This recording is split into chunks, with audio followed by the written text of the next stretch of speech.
In '08, when you saw Lehman going bust, a few others almost going bust, and you're like, okay, this is just happening again, except now it just happens bigger.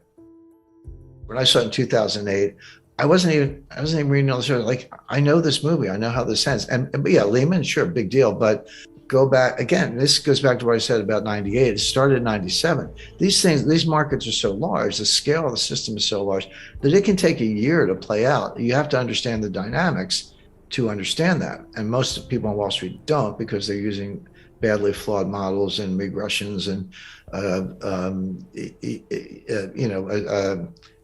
normal distributions of risk. I said none of that. It's all garbage, but that's what people use.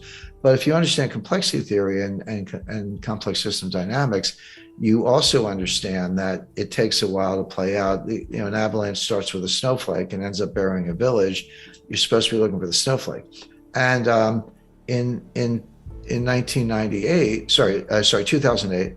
that started in 2007, August 2007. There were two Bear Stearns hedge funds that went illiquid, basically, suspended redemptions and closed their doors, and a money market fund at one of the big French banks, Societe Generale. But that was not Bear Stearns itself. They were the Bear Stearns hedge funds. Bear Stearns didn't bail them out, typical Bear Stearns. Believe me, Bear Stearns refused to participate in the 1998 bailout of long-term capital. So when they went down in 2008, I promise you, no tears were shed on Wall Street, because that was like, what goes around comes around. It was the attitude. But so that was the start. But remember, Bear Stearns itself failed in March 2008. Then by June, it was Fannie Mae, Freddie Mac. And then in August, the Congress passed a bailout law for Fannie Mae and Freddie Mac. I was advising the John McCain campaign at the time. And I was on a call, and they were like all high-fiving, like, yeah, the crisis is over. Congress bailed out Fannie Mae and Freddie Mac. We can get back to talking about the war in Iraq, because that's what we really want to talk about. And I, skunk at the garden party, I said, guys, you're not going to make it to election day without this getting much, much worse. I didn't say, September 15th, Lehman Brothers, although everyone knew Lehman was the weak link. I mean, that was true in 98. That was always true on Wall Street. They were always the weak link.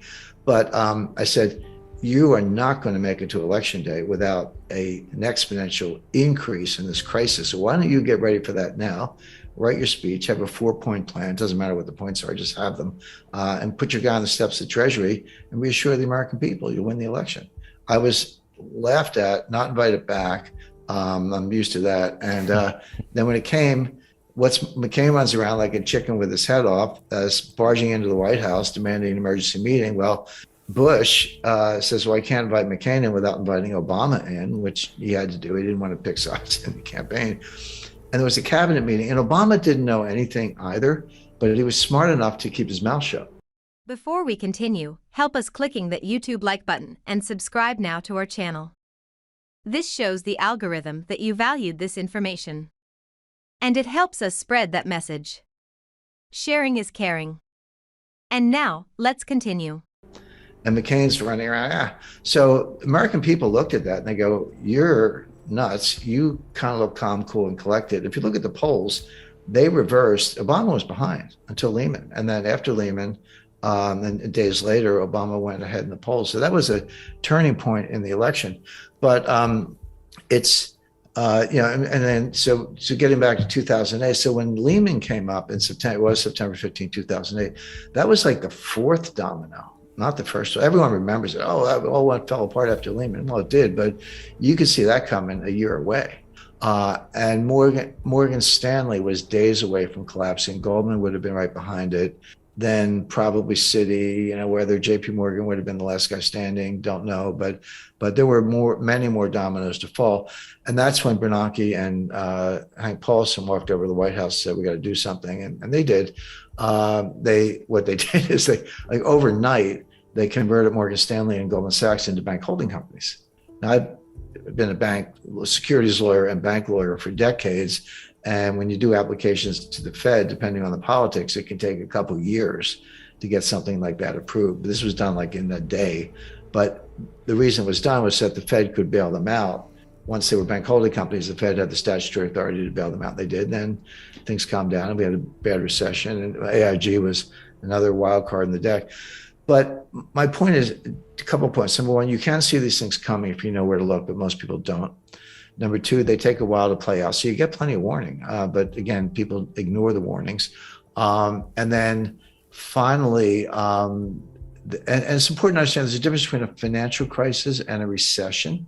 They're both bad, but they're two different things. 1998 was a severe financial crisis, but there was no recession.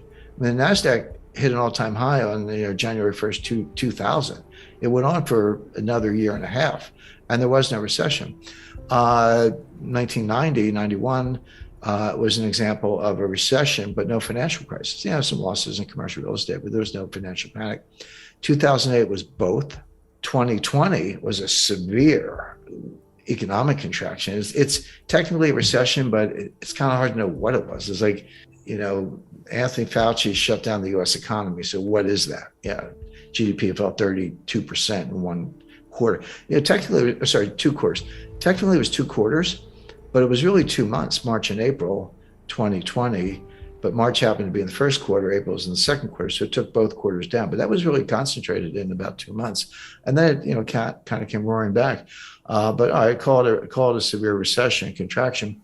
But there was no financial panic in 2020. The stock market went down 30%, but it doubled from there.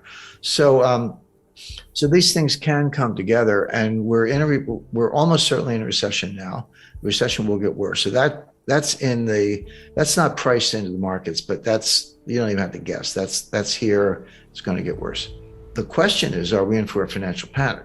That's kind of what you were referring to, Brian. And the evidence is yes.